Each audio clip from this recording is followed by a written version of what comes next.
नमस्कार, मैं राकेश परमार और आप देख रहे हैं महत्वपूर्ण मुद्दा। महत्वपूर्ण मुद्दा के शुभारंभ से पहले आप सबको बसंत पंचमी की बहुत बहुत हार्दिक शुभकामनाएं। आपके जीवन में बसंत हमेशा रहे, पतझड़ कभी ना हो।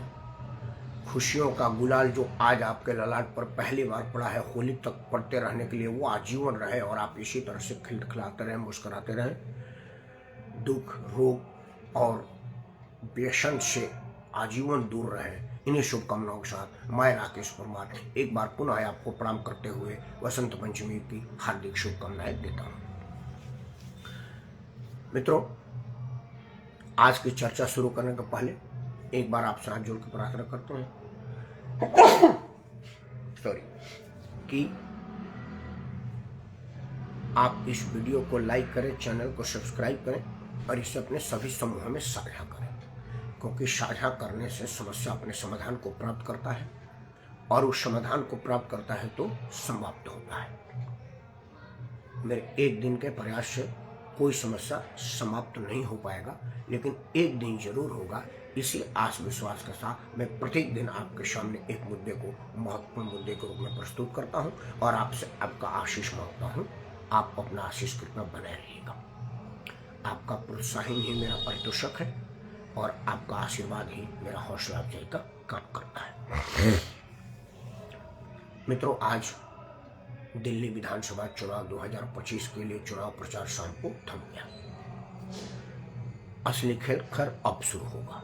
जनता जनार्दन कहाँ सोच पाएगी, विचार कर पाएगी। मेरा मुद्दा है कि उनको 2 दिन सोचने का मौका मिलेगा, लेकिन जो असली खेल होता है वो अब होता है। जो आज तक हो रहा था वो तो हवा हवाई था। लोग मंच से भाषण देते थे, नुक्कड़ नाटक करते थे, रोड शो करते थे, लेकिन अब गली गली घर घर में जाकर के शो होगा।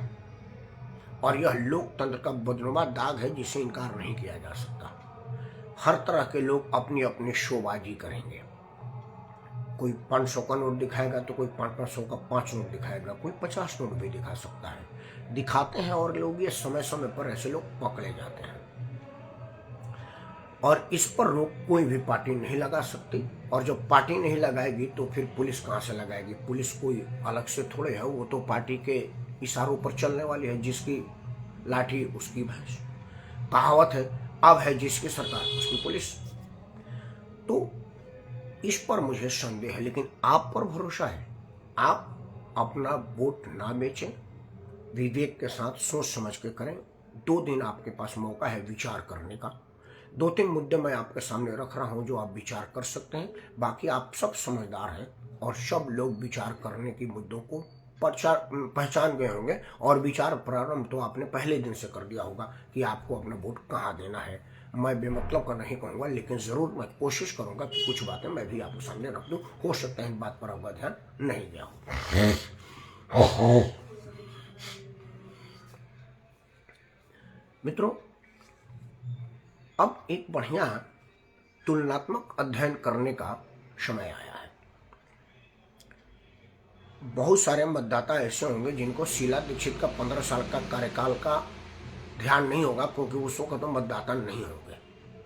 बहुत सारे मतदाता इस समय जो है 8 लाख दिल्ली में मतदाता जुड़े हैं, उसमें से बहुत सारे युवा होंगे। कुछ लोग ऐसे होंगे जिनका वोट ट्रांसफर हुआ होगा, जैसे वो एक ट्यूशन पढ़ाने वाले का पटपड़गंज में वोट डालवाया, नोएडा से ट्रांसफर किया गया। ऐसे ही कुछ लोग होंगे। तो जो नया वर्ग होगा वो शीला दीक्षित के काम को नहीं जाना होगा, मदन लाल खुराना के काम को नहीं जाना होगा। तो उन जैसे लोगों को, और आप जो कि भूलने की आदत है आपको, आप तुरंत भूल जाते हैं। आपकी यादाश्त चुनाव के मामले में बड़ा कमजोर है।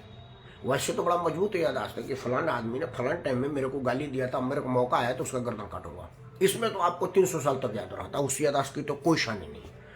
लेकिन जब मतदान की बात आती है, किसी बड़े सवाल की बात आती है, तो आप भूल जाते हैं। यह देखा गया है और यह कमी नेता जानते हैं, इसीलिए आपको परेशान करते हैं और आप परेशान रहते हैं।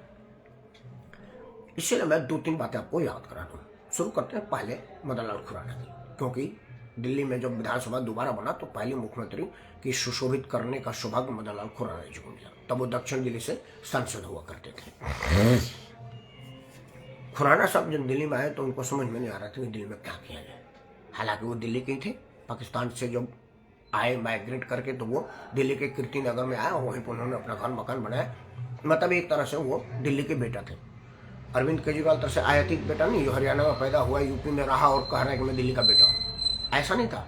वो दिल्ली में ही जन्मे थे, दिल्ली में ही के थे और दिल्ली में ही उनकी अंतिम यात्रा शुरू हुई। तो खुराना साहब को लगा कि भाई ट्रांसपोर्ट का यहाँ पर बड़ा दुर्व्यवस्था है, समय से आदमी पहुंच नहीं सकता, तो समय से सुगम यातायात की व्यवस्था क्या किया जाए। आप जो नए मतदाता हैं, आप लोगों को ब्लू लाइन, रेड लाइन और व्हाइट लाइन की खौफ का पता नहीं। रेड लाइन को कहा जाता है कि सड़क पर मौत दौड़ रही है, और वो मौत थी ही। कई पैदल वाले, साइकिल वाले, मोटरसाइकिल वालों को कुचल देते थे, क्योंकि वो आगे गाड़ी चलाते थे, पीछे मुड़ रहा था, सवारी पीछे ले, अंदर ले, आगे बढ़ा, मतलब क्योंकि वो ठेका पर गाड़ी चलता था, गला काट प्रतियोगिता था। खुराना साहब को इस बात की समझ आई। उन्होंने मेट्रो की व्यवस्था सोची। आज जो दिल्ली में मेट्रो का जाल आप देख रहे हैं, इसकी परिकल्पना मदन लाल खुराना की थी, और खुराना जी ने मेट्रो दिया।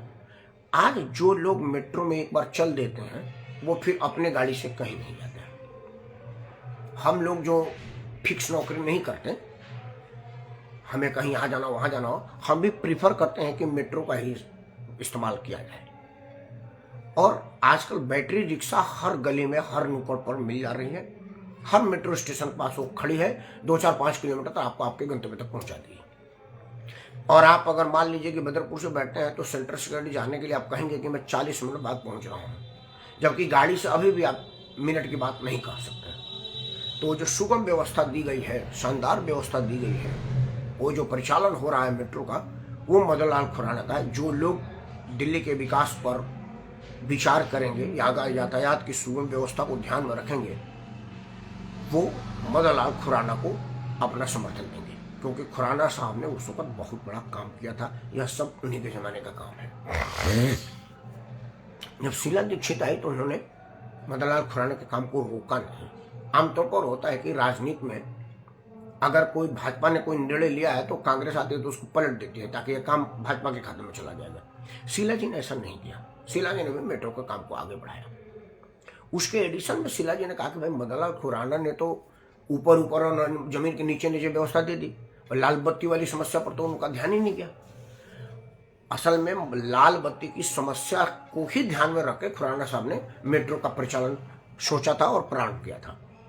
लेकिन शीला जी ने कहा कि नहीं, मेट्रो तो चलेगा, लाल बत्ती से भी दिल्ली को मुक्त कराना चाहिए, नहीं तो लाल बत्ती पर घंटों लोग जाम में परेशान रहते हैं।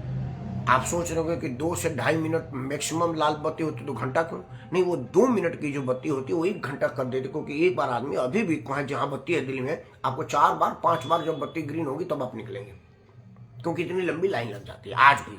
तो आप ही मत कहिए कि 2 मिनट की बत्ती आपको आधा घंटा कैसी है, नहीं, बत्ती तो 2 मिनट की है, बट लंबी इतनी लाइन है कि वो आधे घंटे बाद पार होती है। तो शीला जी ने दिल्ली में फ्लाईओवर का जाल बिछाया। आज जो करीब प्रत्येक महत्वपूर्ण लाल बत्ती के ऊपर फ्लाईओवर फराटे से दौड़ रहा है, वो शीला दीक्षित का परिकल्पना था।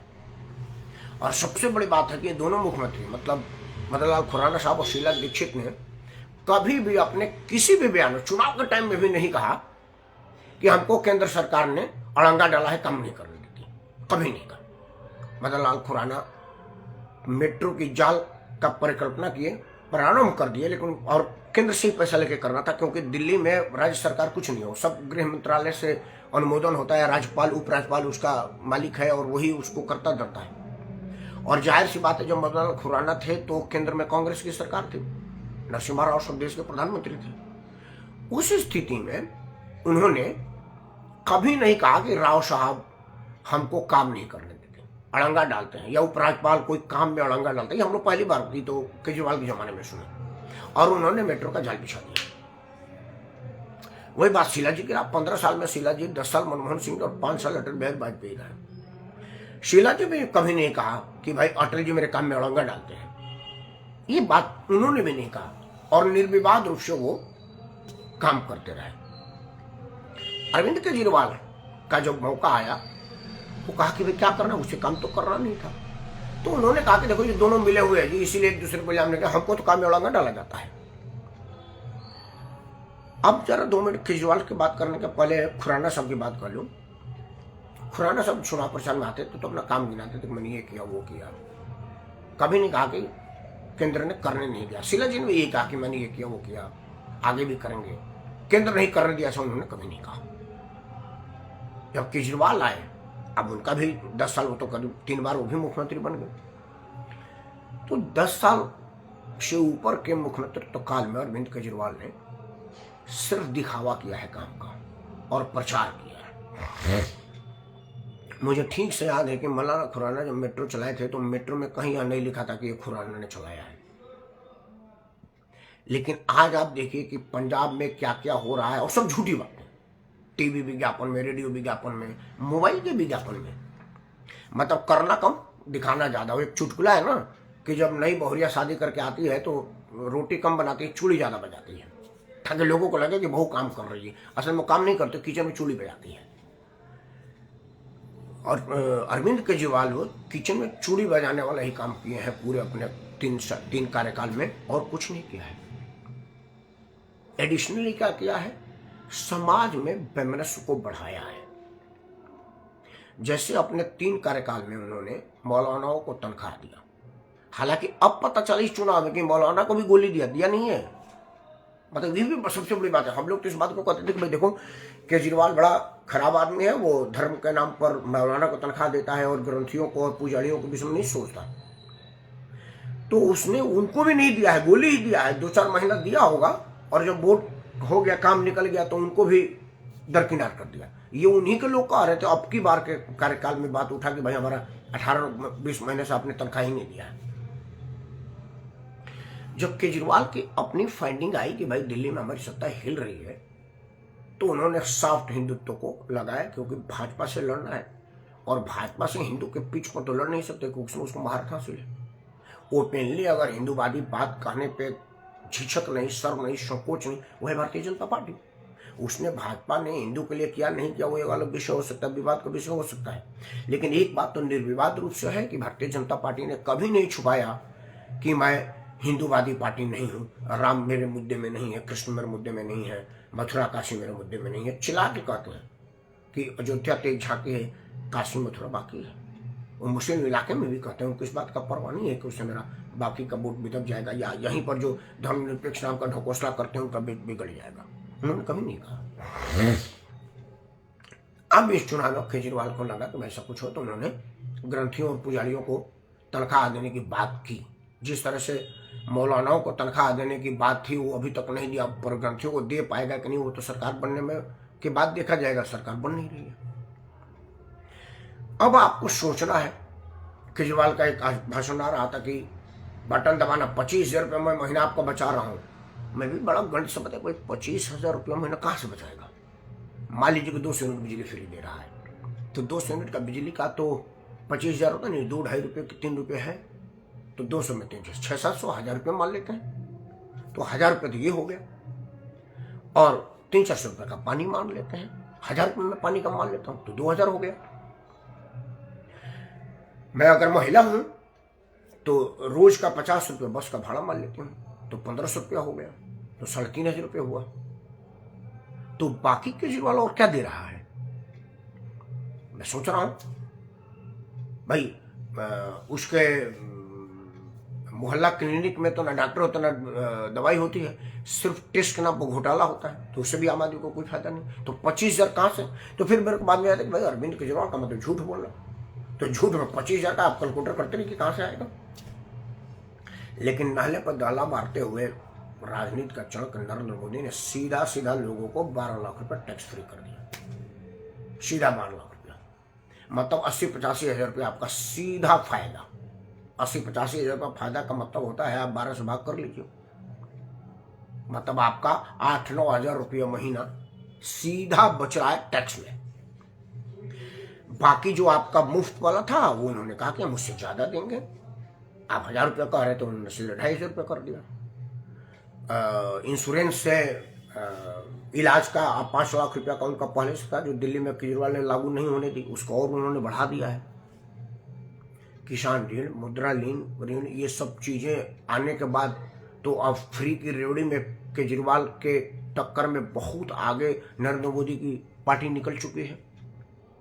अब दिल्ली की जनता 2 दिन विचार करेगी कि भाई, जैसा कि केजरीवाल जी ने कहा है कि वो सब हमारी योजनाओं को लागू करते हैं, तो जब केजरीवाल की योजना लागू करें तो केजरीवाल क्यों बुरा है, फिर हम केजरीवाल को लाएंगे, तुमको क्यों लाएंगे?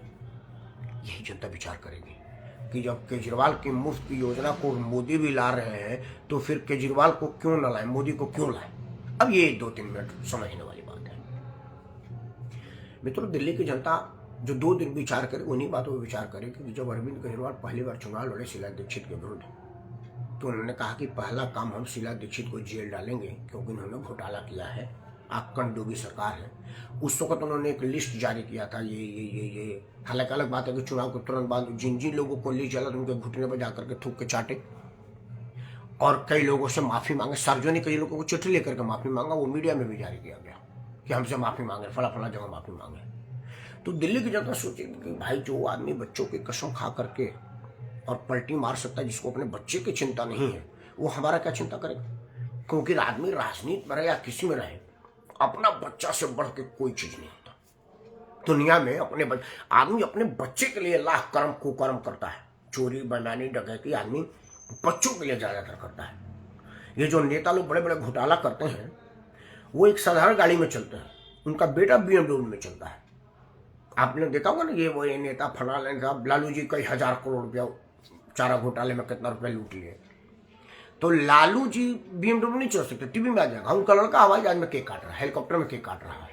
तो बच्चों के लिए वो कर रहे हैं, उनको बच्चों को सेट करना, बच्चे को मुख्यमंत्री बना रहे हैं, बेटी को राज्यसभा भेज दिया है, एक बेटे को कुछ मतलब बच्चों के लिए सेटिंग होती है। मुलायम सिंह जी ने जितना कुछ का अपने बच्चे के लिए किया, अखिलेश को मुख्यमंत्री बना दिए। अब पार्टी का नेता है, अगले बार मुख्यमंत्री बनेगा नहीं बनेगा तो यूपी की जनता जाने और योगी जी जाने, क्योंकि उनको बनना है। तो योगी जी जब कहीं ढीला पड़ेंगे तब तो आएंगे, लेकिन अपने बच्चे के लिए किया। वो करुणानिधि ने अपने स्टालिन के लिए किया।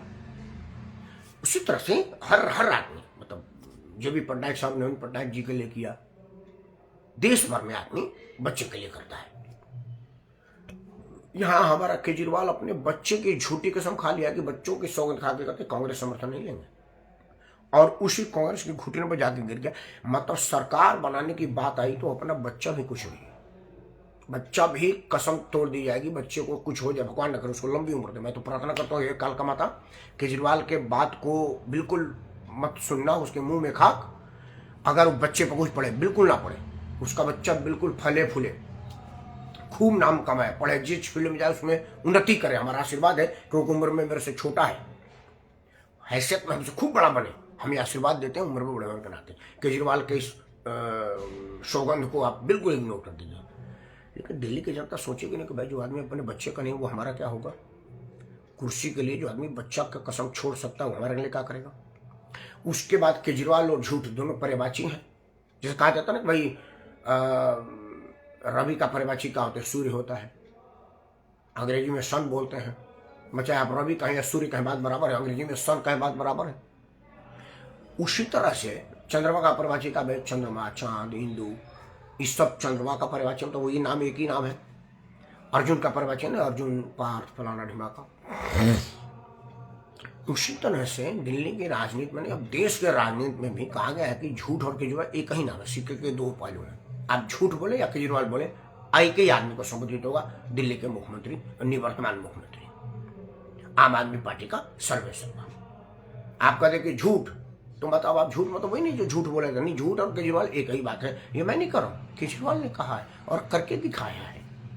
उसने कहा कि भाई मैं गाड़ी नहीं लेंगे, सिक्योरिटी नहीं लेंगे, और सिक्योरिटी के लिए केस लिख दिया कि हमारे नेता को जान से मारने के प्रयास हो रहा है।